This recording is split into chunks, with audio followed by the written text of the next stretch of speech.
Terapia de resolução de traumas basicamente é usar um conjunto de técnicas que fazem com que esses traumas já deixem de ser importantes emocionalmente para a pessoa, ou seja, transformam traumas em apenas memórias. Qual é a indicação? A indicação é quando a gente entende que a pessoa ela não está conseguindo seguir em frente, a depressão dela parece ter uma relação importante com traumas que ela vivenciou. Esses traumas podem ser da infância, por exemplo, uma negligência, um abuso sexual, físico, verbal até, pode ser um bullying, pode ser uma mistura dessas coisas, pode ser algo mais óbvio como um estupro, um assalto que gerou um TEPT, né, um transtorno do estresse pós-traumático.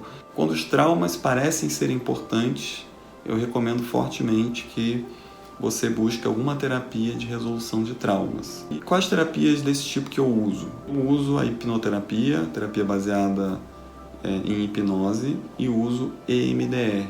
O que é hipnose primeiro? Hipnose é um estado de vigília no qual você se conecta melhor com certos poderes da sua mente, com certos aspectos da sua mente. Você se conecta melhor com o seu emocional, se conecta melhor com a sua imaginação, se conecta melhor com as suas memórias. A partir daí você consegue usar técnicas como, por exemplo, a regressão. Basicamente ajudar a pessoa a revivenciar momentos da vida dela que foram traumáticos e fazer com que ela revivencie de uma outra maneira esses momentos. Dessa forma, você consegue mudar a memória implícita ligada a esses momentos.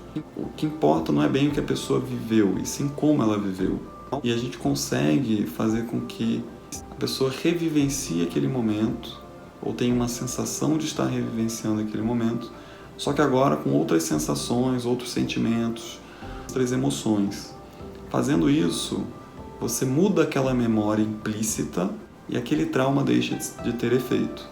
O EMDR, fundamentada no uso de movimentos oculares, mimetizando o sono REM, Rapid Eye Movement, né? Movimentos oculares rápidos, que também tem esse papel de processamento de eventos.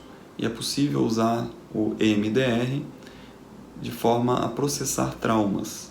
Então, dependendo do caso, dependendo da necessidade, eu uso um ou outro. Normalmente eu uso tudo junto, porque a hipnose ela catalisa praticamente qualquer técnica, justamente porque a pessoa fica mais introspectiva e se conectando melhor com o seu emocional.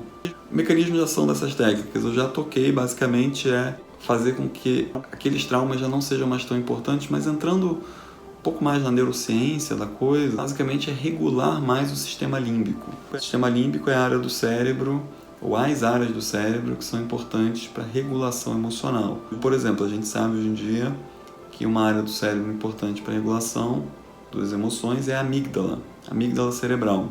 Essa amígdala processa medo, processa ansiedade, e ela sabidamente fica hiperativa quando a pessoa tem esse histórico de traumas. Por incrível que pareça, hoje a gente já tem estudos, por exemplo, com EMDR, mostrando que depois que você faz EMDR, a amígdala se acalma, volta a ficar normal e a pessoa melhora. A gente sabe, na verdade, hoje que os traumas, eles influenciam até a expressão gênica das pessoas, e a gente consegue promover uma certa reversão de todos esses processos disparados por traumas, utilizando terapias adequadas. Por que é diferente de psicanálise? A psicanálise ela é muito ligada a insight, a parte cognitiva, você compreender alguma coisa. Aqui o foco não é tanto compreender, e sim processar em nível emocional.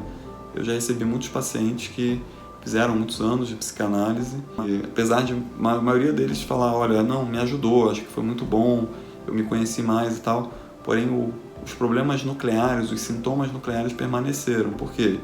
Porque ele entendeu muito bem tudo o que aconteceu, ele teve insights, ele compreendeu, mas ele não resolveu num nível emocional, subconsciente, ou ele não regulou o sistema límbico dele. É um risco fazer isso e tal. Olha, se você fizer com um terapeuta habilitado e você tiver realmente comprometido com o tratamento, por exemplo, não for parar no meio e tal, praticamente não tem risco, é totalmente natural. O risco seria, por exemplo, você começar uma terapia e a terapia não ser continuada e a pessoa se sentir pior, porque ela foi lá e mexeu em certos traumas e não terminou de resolvê-los. Isso pode acontecer, por exemplo, se o paciente está bem, eu não faço, porque a pessoa pode ter algum momento em que ela se sinta um pouco pior. Se a pessoa está comprometida e ela vai seguir o tratamento, que aliás normalmente é bem curto, demora pouquíssimas sessões, muito provavelmente os traumas serão resolvidos e tudo ficará bem melhor do que era antes. Uma outra dúvida comum é: eu vou lembrar do que aconteceu na sessão? Vai lembrar, você vai estar consciente, você vai saber tudo o que está acontecendo. Outra questão que muitas pessoas perguntam: mas todo mundo entra em hipnose? Hipnose é algo que pode falhar e tal? Pode sim, claro que pode. Tá? Nada é para todo mundo. Tem algumas poucas pessoas que não são suscetíveis ao processo de hipnose. Tem pessoas que também não respondem a EMDR. Enfim, nada é 100% para todo mundo. O que eu posso te falar é que não é tão comum. Não é muito comum as pessoas não responderem, não entrarem em hipnose. E mesmo quem não entra, pode usar, por exemplo, a EMDR sem hipnose.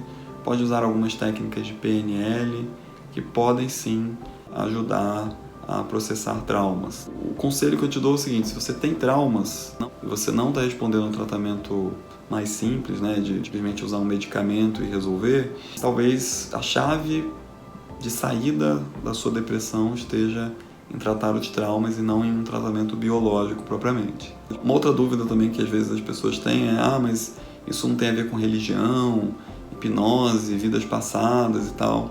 De fato, existe essa dúvida, né? Essa correlação que é feita, porque algumas pessoas usam a hipnose como uma forma de fazer, por exemplo, uma regressão para vidas passadas. Porém, a hipnose ela não é necessariamente atrelada a isso, tá? Eu, por exemplo, não uso isso, não faço isso, não tenho nenhuma conexão com esse aspecto de vidas passadas ou nenhum aspecto religioso. É apenas uma forma de te ajudar ficar mais conectado com o seu emocional, com o seu subconsciente. Mesmo você sendo cristão, ou judeu, ou qualquer religião que talvez tenha algum problema com vidas passadas, ou com reencarnação, não acredita nisso, etc. Esquece. Se você quer tratar seus traumas de infância, você pode usar a hipnose sem nenhuma conexão com nada disso. Tá? Inclusive já tratei alguns cristãos que tinham medo no começo por conta disso e ficaram muito satisfeitos, tá? Então não se preocupe. Por fim, uma outra pergunta que às vezes falam é se tem evidência científica, né? Tem evidência científica, não é evidência científica que a gente gostaria. É claro que há um viés da indústria farmacêutica, né, que acaba financiando mais pesadamente os estudos que vão depois trazer algum resultado financeiro. Isso eu não estou dizendo que eu não sou contra a indústria, tá? Eu só estou dizendo que é a realidade.